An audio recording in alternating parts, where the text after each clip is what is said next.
Kita berdoa, ya Tuhan kami yang penuh kasih, kami sungguh mengucap syukur atas pemeliharaan dan perlindungan-Mu sepanjang malam dan membangunkan kami di pagi hari baru di pagi ini. Sebelum kami melakukan aktivitas kami sepanjang hari ini, kiranya Tuhan memberkati, membekali, menguatkan kami lewat firman-Mu yang akan kami dengar dan renungkan serta kami lakoni. Hanya di dalam nama-Mu yang kudus. Amin. Selamat pagi Bapak Ibu, saudara-saudari di dalam Yesus Kristus Tuhan kita.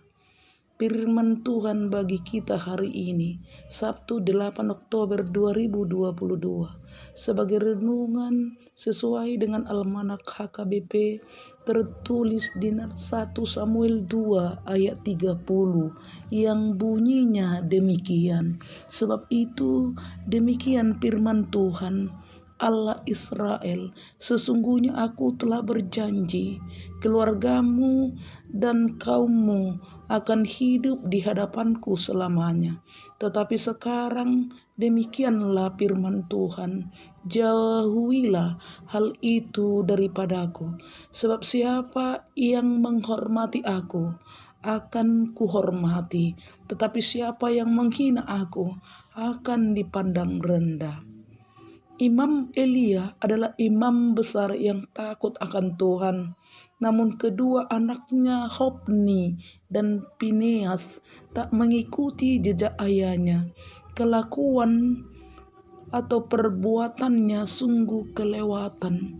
Bahkan Alkitab mencatat atau menyebut keduanya dengan orang dursila, berkelakuan jahat, dan tidak mengindahkan Tuhan.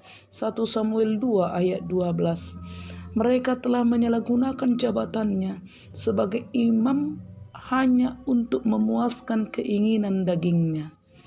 Hal ini menggambarkan atau menunjukkan bahwa umat Israel sudah tidak lagi menghormati Tuhan dan menganggap rendah atau hina kekudusan Tuhan.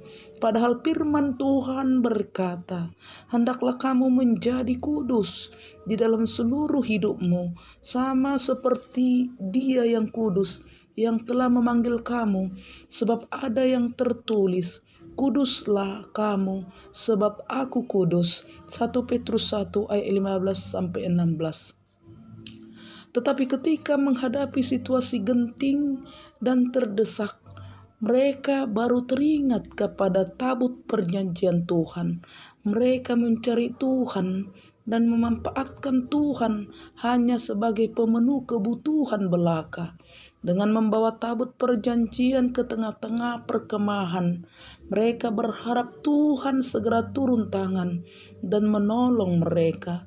Namun yang terjadi justru sebaliknya, murka Tuhan datang. Akibatnya mereka mengalami kekalahan dan dipecundangi oleh bangsa yang tidak mengenal Tuhan.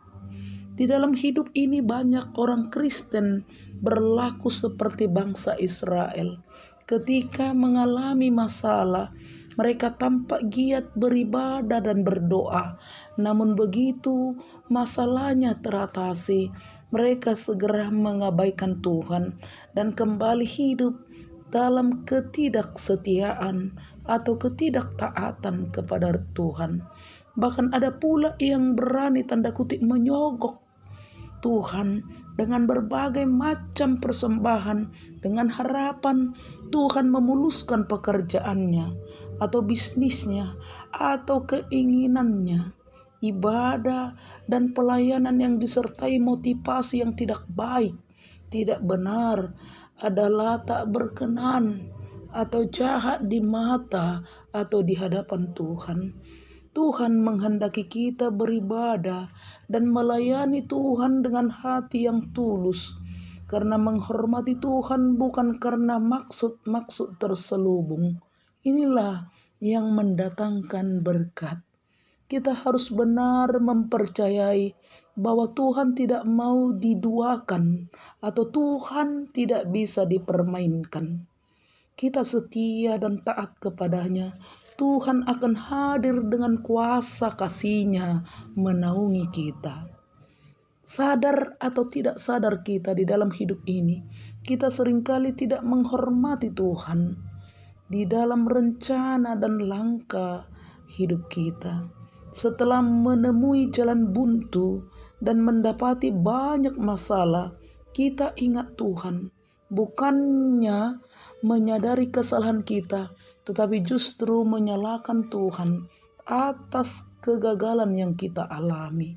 Kita juga seringkali mengabaikan atau meremehkan waktu beribadah. 6 hari lamanya boleh melakukan pekerjaan, tetapi pada hari ketujuh, kuduskanlah hari Tuhan. Keluaran 35 ayat 2. Milikilah rasa hormat kepada Tuhan. Janganlah kita menghina, memberontak kepada Tuhan, karena hal itu merupakan kekejian di hadapan Tuhan. Sudah tahu kebenaran namun tidak hidup dalam kebenaran, sama artinya kita tidak menghormati Tuhan dan firman-Nya. Tuhan sangat marah atau murka terhadap orang-orang yang tidak menghormatinya. Karena itu, hormatilah Tuhan dengan segenap hati, segenap akal, segenap pikiran serta tindakan kita. Maka Tuhan akan menghormati dan memberkati kita.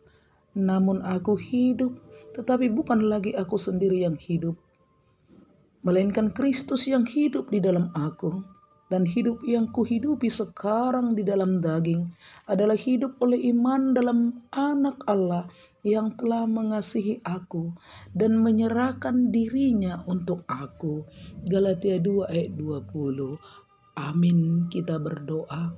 Kembali kami mengucap syukur kehadapan-Mu yang Maha Kudus, ya Tuhan, atas kasih-Mu dan firman-Mu yang kami santap di pagi hari ini, dan sebagai renungan juga menjadi bekal bagi hidup kami untuk memberi kekuatan dan kesetiaan hanya untuk menghormati-Mu Tuhan. Ketika kami melakukan aktivitas kami sepanjang hari ini, kiranya Tuhan berkenan dan menyenangkan hati-Mu. Terima kasih dan syukur kami hanya bagi-Mu yang Maha Kudus. Amin.